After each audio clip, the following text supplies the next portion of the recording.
Saudara-saudara, mari kita membuka Injil Yohanes pasal 3. Will you please turn your Bible to the Gospel of John chapter 3. Injil Yohanes pasal 3.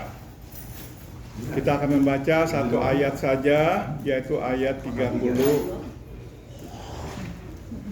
And we are going to read only one verse 30. Mari kita membacanya bersama-sama. 1, 2, 3. Ia harus makin besar, tetapi aku harus makin kecil. In English, he must increase, but I must decrease. Marilah kita masuk dalam doa. Let us pray. Bapa dalam surga, terima kasih kami boleh membaca firman-Mu dan belajar firman-Mu. We thank you, Father, for allowing us to read your word and to learn from it. Kami berdoa, ajarkanlah supaya kami mengerti firman-Mu.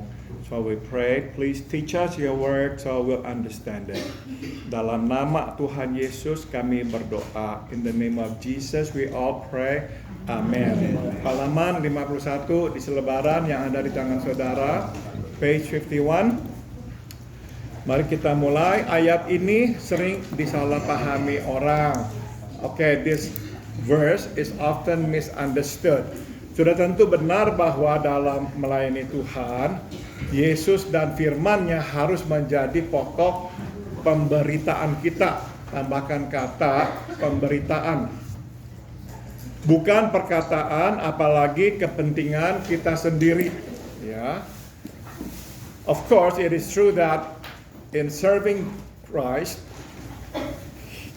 and His Word must be the center of our proclamation, not our words or our personal interest. Namun berdasarkan topik pembicaraan dapat kita simpulkan bahwa sesungguhnya Yohanes Pembaptis tidak sedang membahas hal itu. But based on the context of the conversation, we can actually conclude that it is not what John the Baptist is talking about.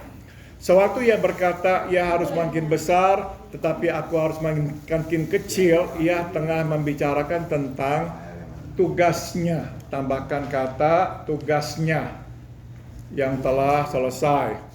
So when he's talking about he must increase, but I must decrease, he's actually talking about his work, the assignment. It's already done. Ibarat lampu, ia tengah dimatikan, perlahan tetapi pasti cahaya lampu memudar. Tambahkan kata memudar. So it's like the light or lamp, it is actually turned off. Yeah, so slowly but surely the light is actually dimming. Sebaliknya dengan Yesus, lampunya telah dinyalakan dan makin lama akan makin terang. Tambahkan kata terang. On the contrary, Jesus, like a lamp or a light, it's been turned on.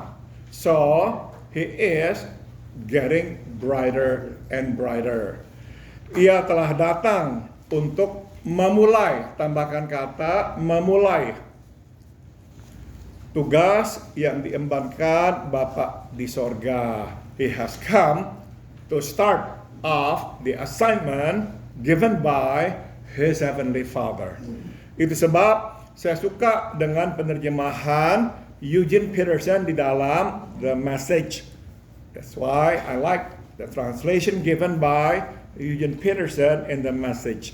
This is the assigned moment for him to move into the center while I'll slip off to the sidelines.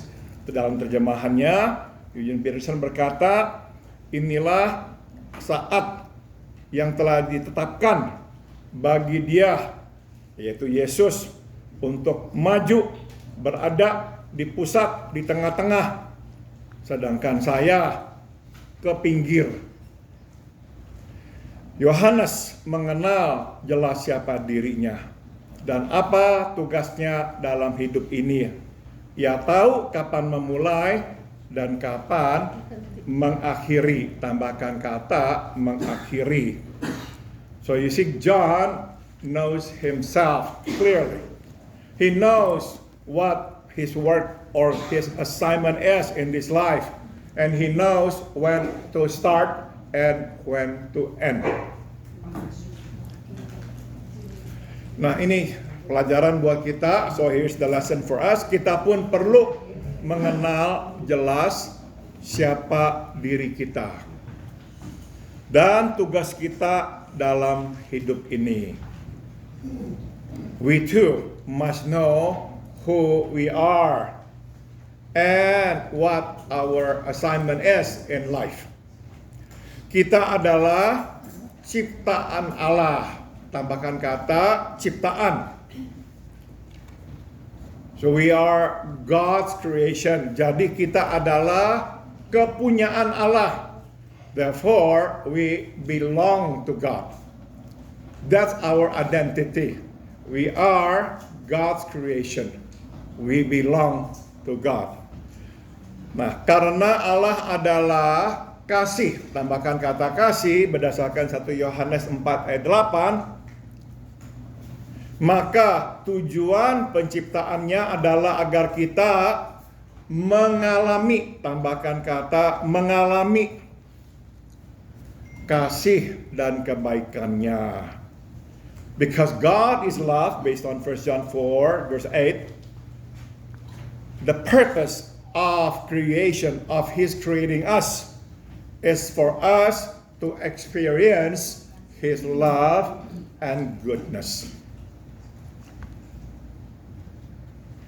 Jadi saudara, Allah adalah kasih. Kasih tidak pernah berdiri sendiri terlepas dari orang di sekitarnya. God is love. And God is never stands alone in a vacuum. Kasih selalu harus berhubungan dengan orang di sekitarnya. Love must always be in connection, in touch with those around love. Maka karena Allah adalah kasih, Allah menciptakan kita supaya kita menerima, mengalami kasih dan kebaikannya. Because God is love, so when He created us, the purpose of His creating us is for us to accept, to receive, and to experience His love and His goodness. Saudara, waktu kita ini sedang penuh kasih, kita tidak enak ya menyimpan kasih itu. Kita selalu ingin mencari orang dan membagikan kasih itu, ya kan? You see, when our hearts are full of love, what we like to do is to share this love with somebody else. We will not feel comfortable if we just keep the love within us. Nggak bisa. Nah, Allah juga seperti itu. Itu tujuan Allah menciptakan kita. So that's the purpose of God's creating us. Jadi tugas kita adalah menjadi penyalur, tambahkan kata penyalur kasih dan kebaikan Tuhan kepada sesama. So our task, our assignment is to be the channel of His love and His goodness with others. Nah, di bawah payung tugas inilah kita memberitakan, tambahkan kata memberitakan kedatangan dan kematian Yesus yang adalah bukti kasih Allah kepada manusia untuk menyelamatkan kita dari hukuman dosa. So under this umbrella, that God has created us to receive His love and to experience His goodness. Under this umbrella, we go out, we proclaim the coming of Jesus, the death of Jesus, which is the indisputable proof of God's love to mankind, to save us from the penalty of sin. Jadi saudara, kalau kita bisa mengerti ini, kita ini bisa lebih memahami tentang tugas memberitakan Injil. If we can understand this, we can understand better and more accurately about the commission that God has given us to share the gospel with others. Saudara, kita memberitakan Injil bukan karena tugas. Ya, dalam payung ini kita mengerti kita memberitakan Injil karena kita mengasihi orang. Yeah, we share the gospel not because we are assigned to do it. We have to do it. No.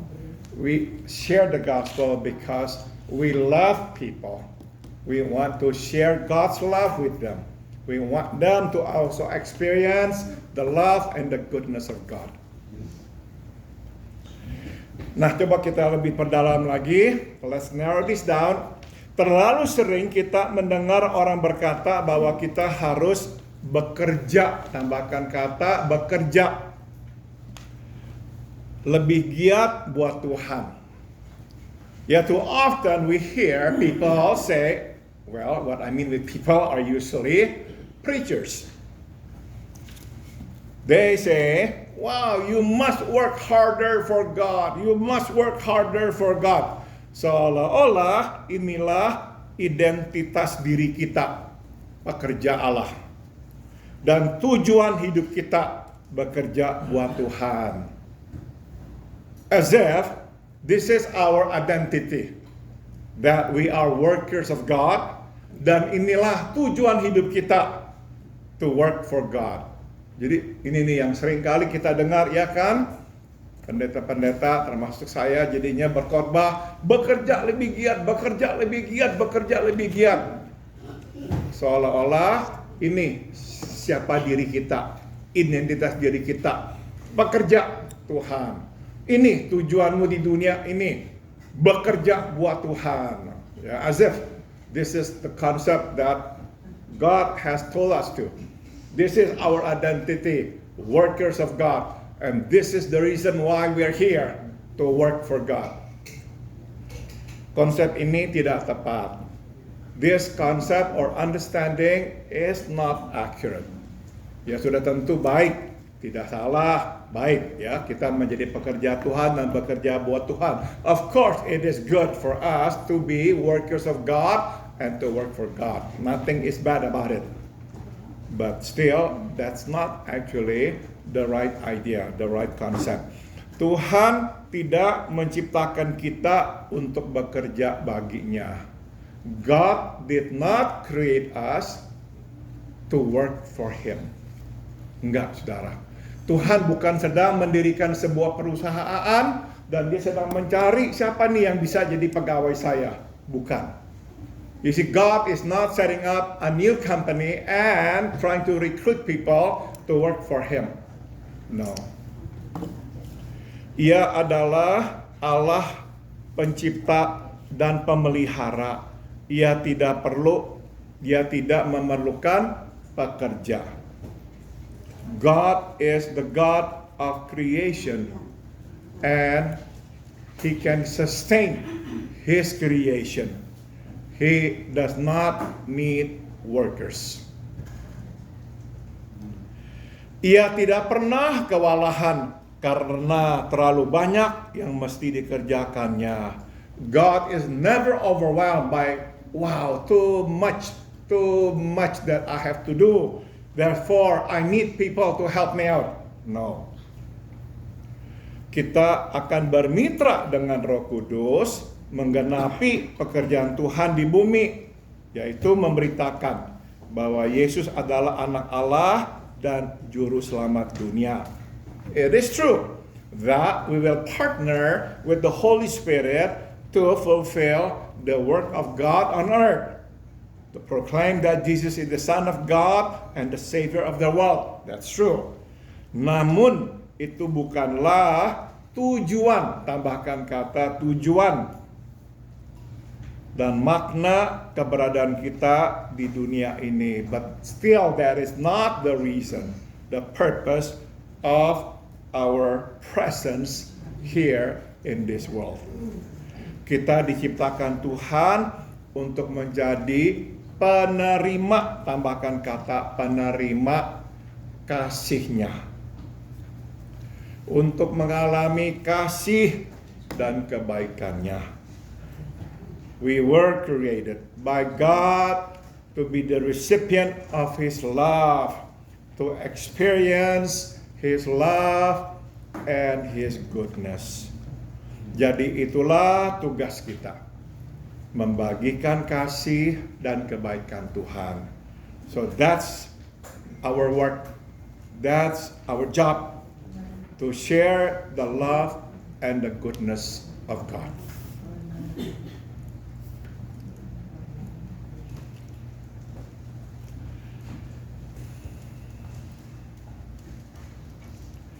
Saudara, kita ini mesti mengakui bahwa secara alamiah, naluriah, kita ini selalu ingin melawan anugerah.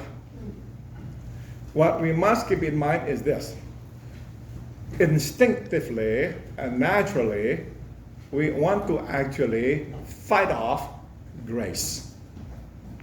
Jadi saudara, bahkan di dalam kita ini beriman, berjalan bersama Tuhan, kita ini senantiasa tuh mau melawan anugerah. Kita lebih cocok, lebih senang dengan hukum Taurat. You see, instinctively and naturally, we just want to fight off grace. And we want to cling to the law. Artinya apa, saudara? Yang kita mau adalah, kita ini berbuat, kita kemudian menerima imbalannya. Kita berbuat, kita menerima imbalannya. What we are comfortable with is the idea of, okay, this is what I do, and as a response to what I do, this is the reward for me. Jadi saudara, kita ini sebetulnya ini nyaman sekali dengan hidup di dalam hukum Taurat. So naturally, we must admit that we feel comfortable living in the law. Maka saudara, kita memperlakukan Tuhan juga seperti itu, and that's the reason why we treat God like that. Tuhan, saya telah berbuat A, B, C, D, maka engkau harus berbuat A, B, C, D. And that's how we treat God as well. Lord, we say to God, I've done A, B, C, D, now it's your turn to do A, B, C, D.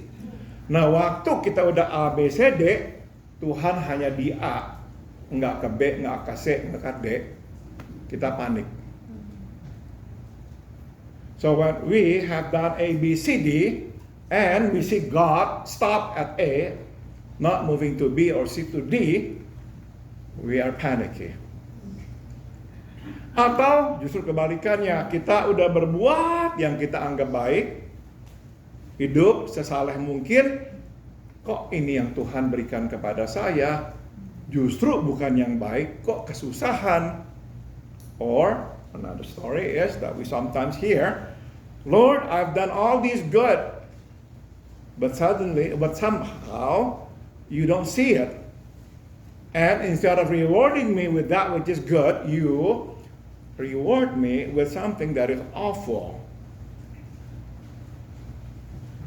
Nah, saudara, ini membuktikan kita memang secara instinktif, naluriah, nyamannya dengan hukum Taurat. Tapi Tuhan mau memberikan kepada kita pengertian. Tidak, kamu hidup di bawah saya, kamu hidup di bawah anugerah. God wants us to understand this. Now you live under me, you must know that you live under grace, no law. Artinya apa? Kamu kadang-kadang menerima sesuatu yang tidak sekali kamu layak terima. Sometimes God says, I'm going to give you something that you and I know you don't deserve it a bit. But I will still give it to you.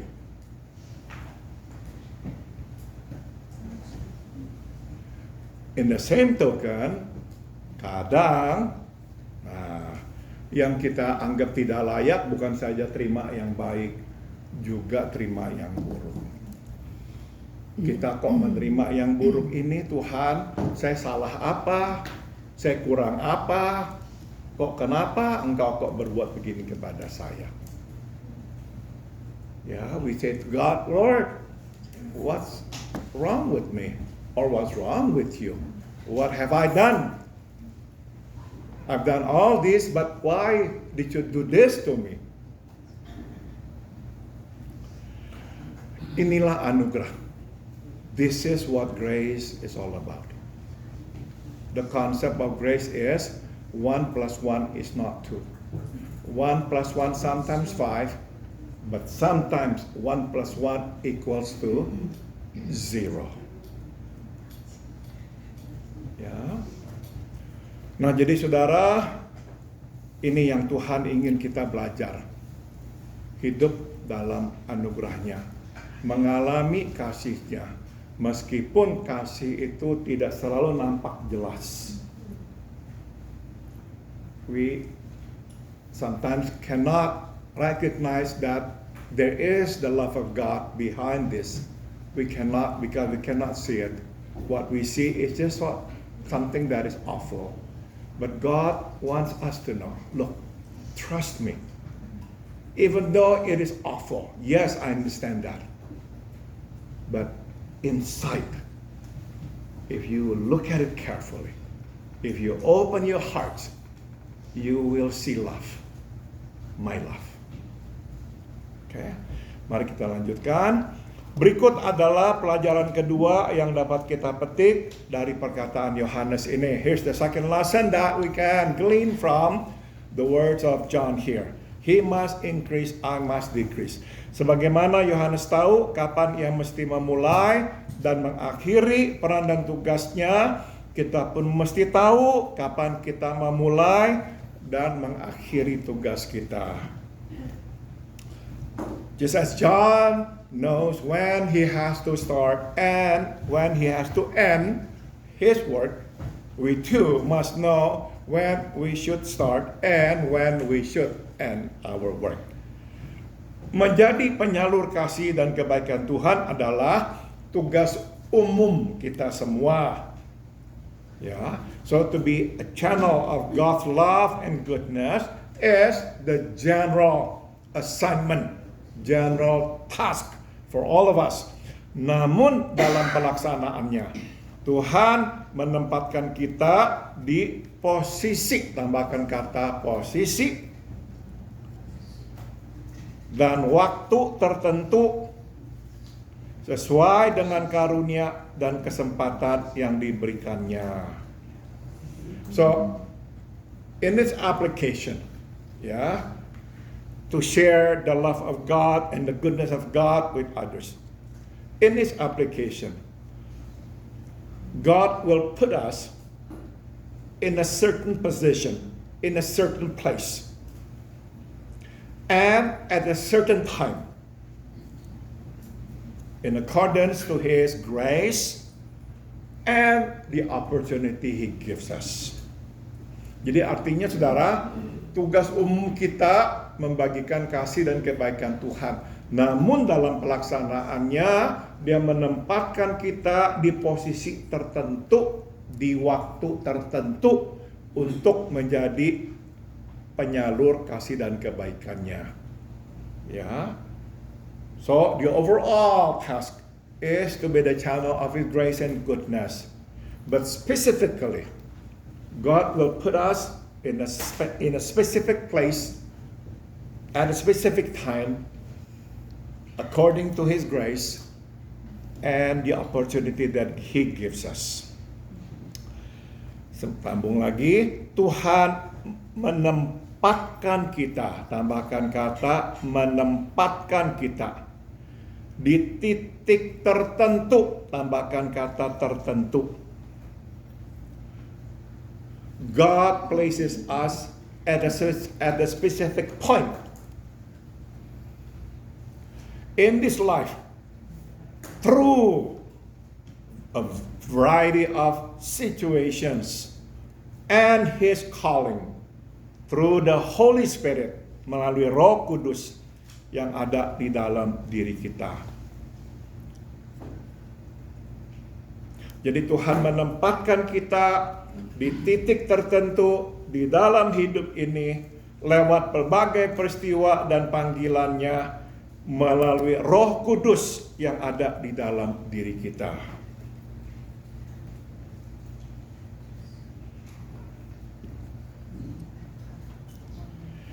Bila keduanya sinkron, ya, jadi lewat peristiwa yang kita alami, panggilannya melalui Roh Kudus, dua-duanya sinkron. Nah, terimalah itu sebagai penempatannya, dan mulailah apapun itu yang ditugaskannya.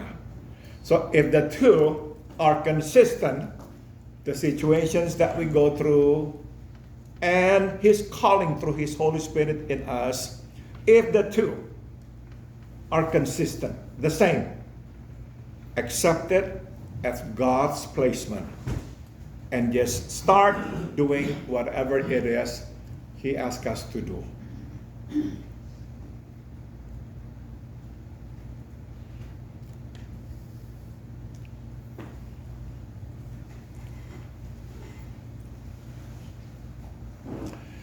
Saudara, di tahun 49, seseorang bernama George Beverly Shea, seorang yang ingin menjadi penyanyi opera klasikal di dunia, mendapat panggilan untuk bernyanyi di sebuah KKR.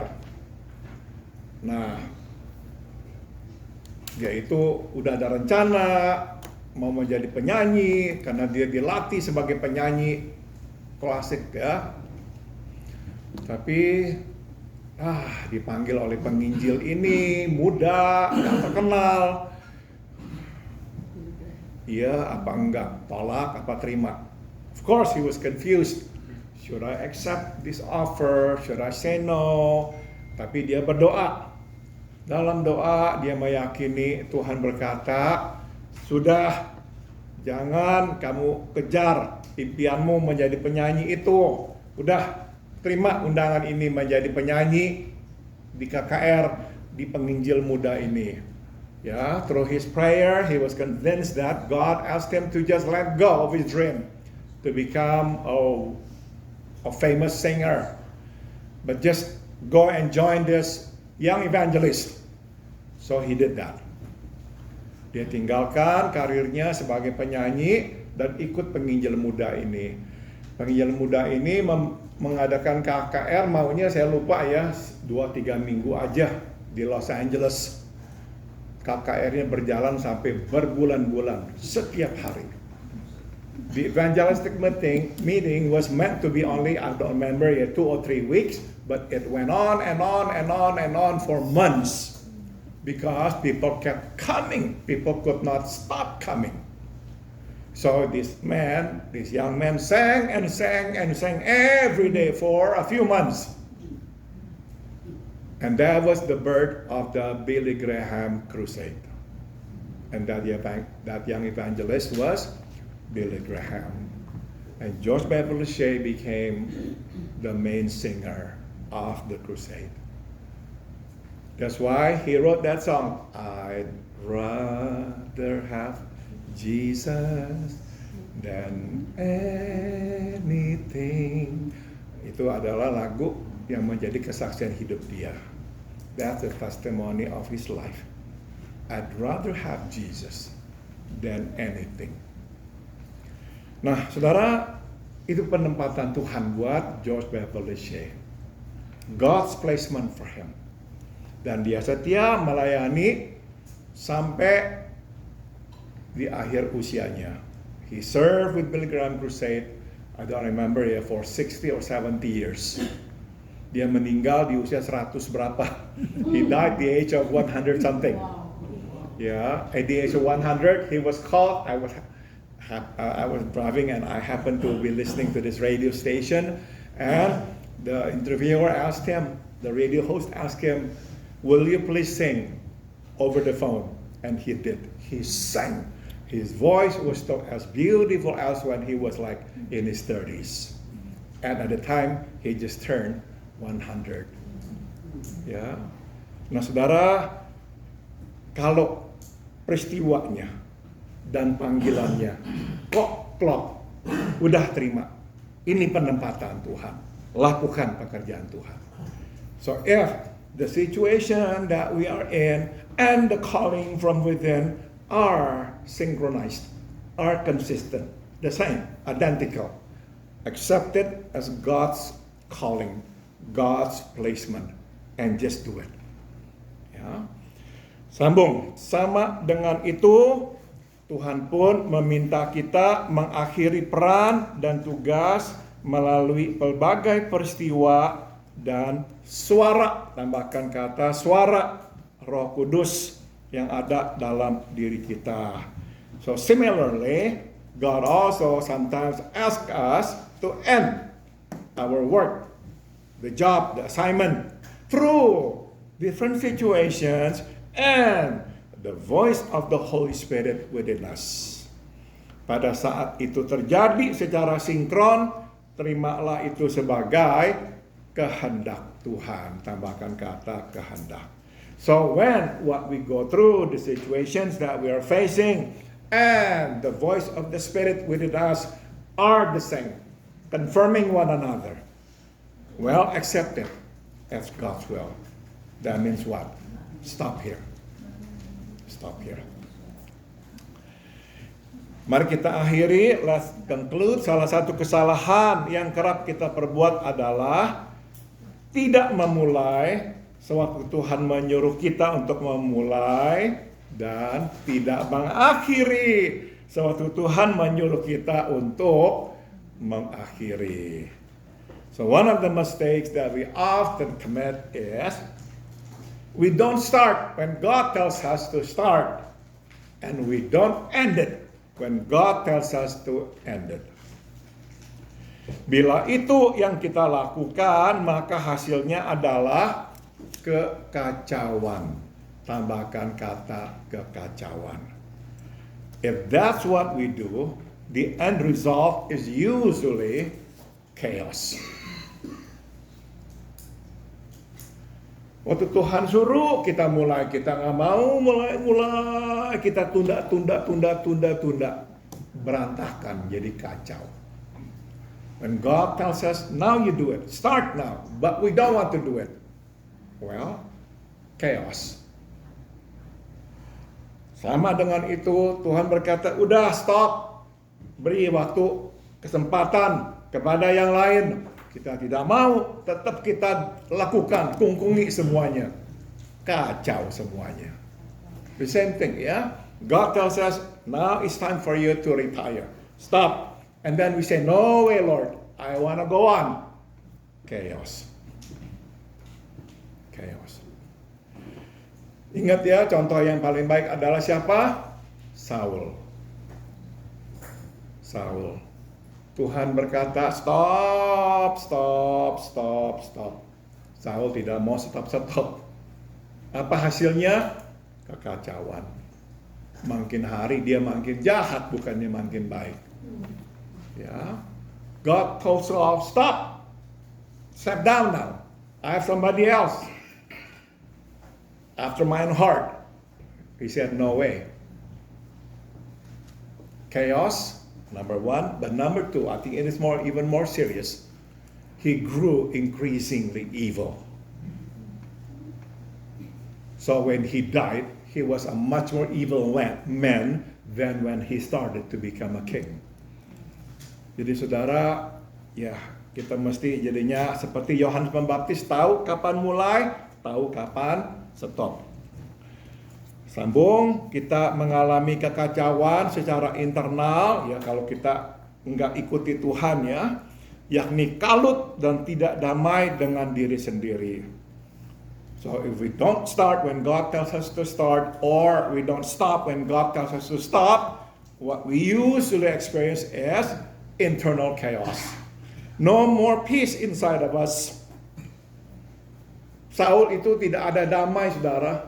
Selalu nengok kiri, nengok kanan, siapa yang akan menggeser saya. Ingat? You see, Saul had no peace. He always turned left and right. Who's going to take my place now? Who's going to take my place now? Who is still faithful to me? Who is not faithful to me? He has no peace. Sambung.